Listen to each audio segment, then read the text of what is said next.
Thank you for inviting me to contribute this tribute to the profound impact that Halliday's work has had on my professional journey as an academic working in Sydney, Australia.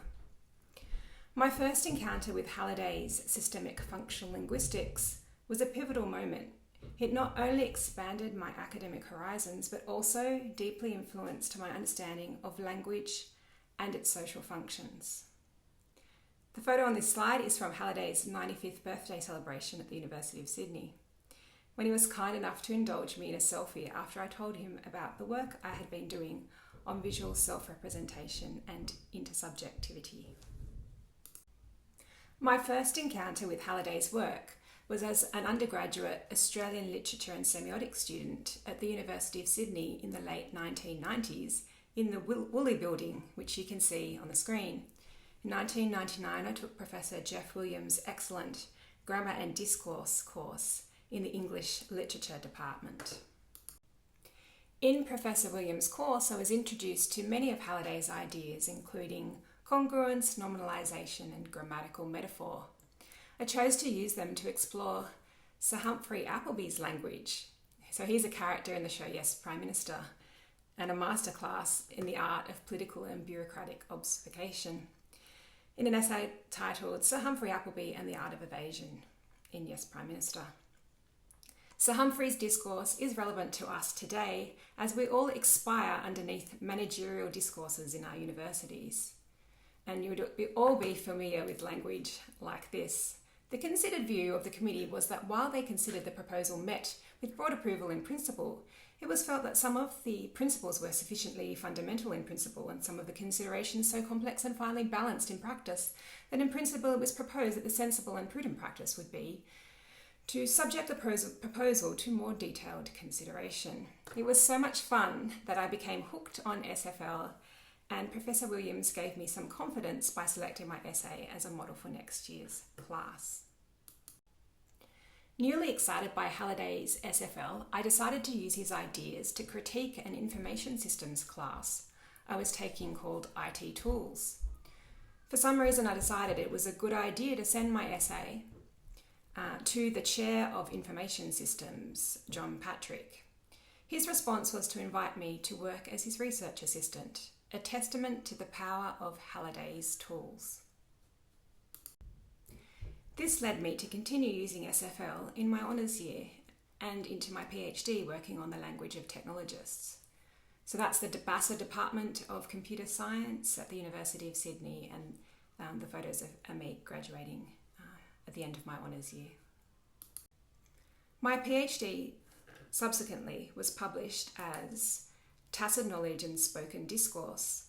The key insight that I drew from Halliday in this work was his idea about knowledge.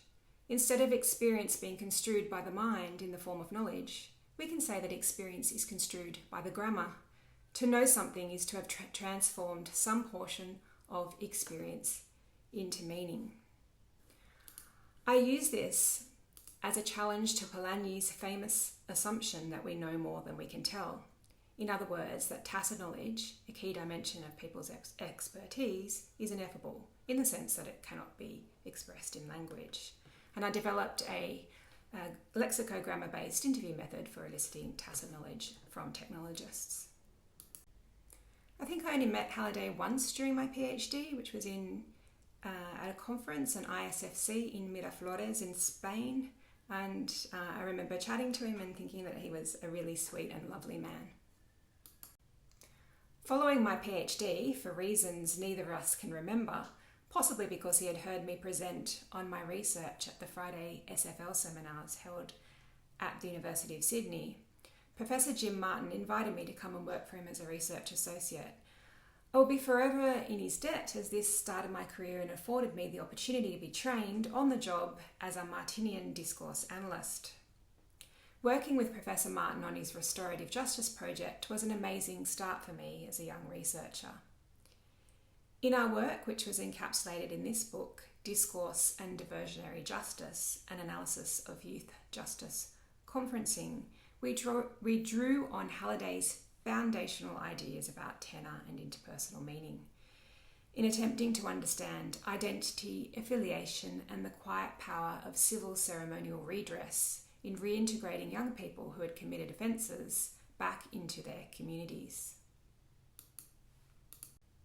I think the next time I met Halliday was at an ISFC in 2009 on a trip to Beijing and Shanghai.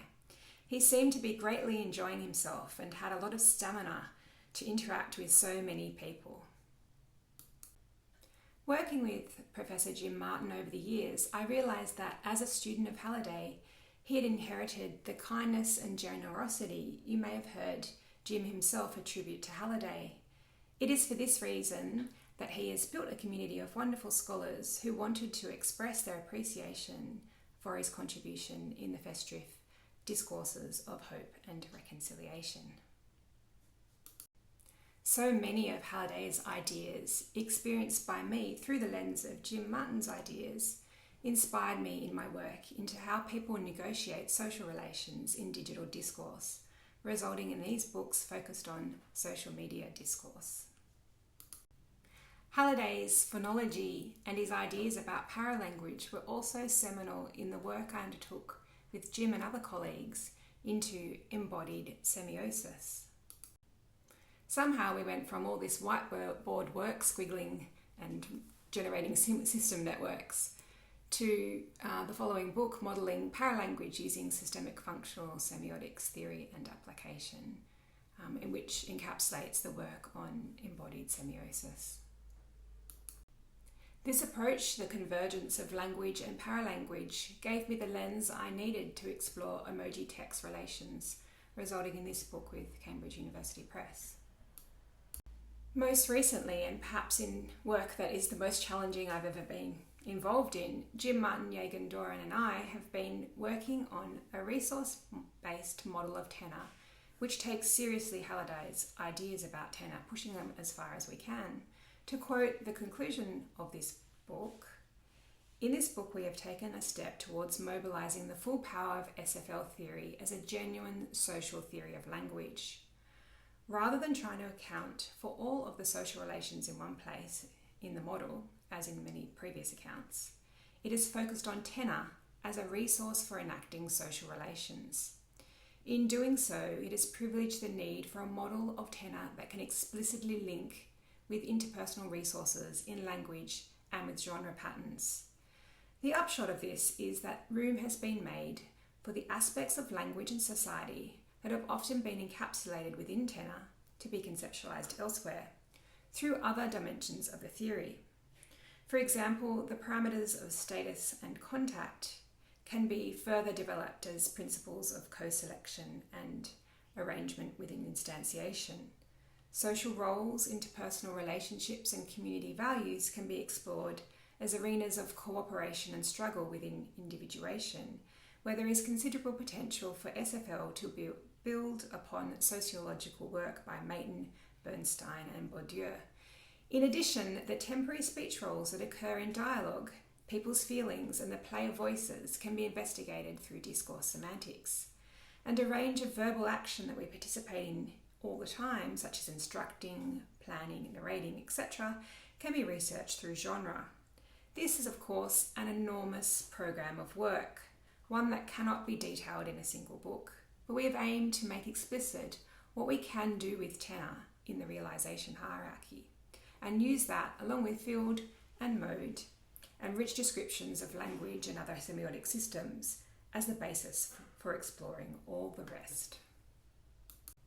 I, like all of you who have listened to this video, owe Halliday an incredible debt and look forward to celebrating his 100th birthday next week at his special chair at the University of Sydney.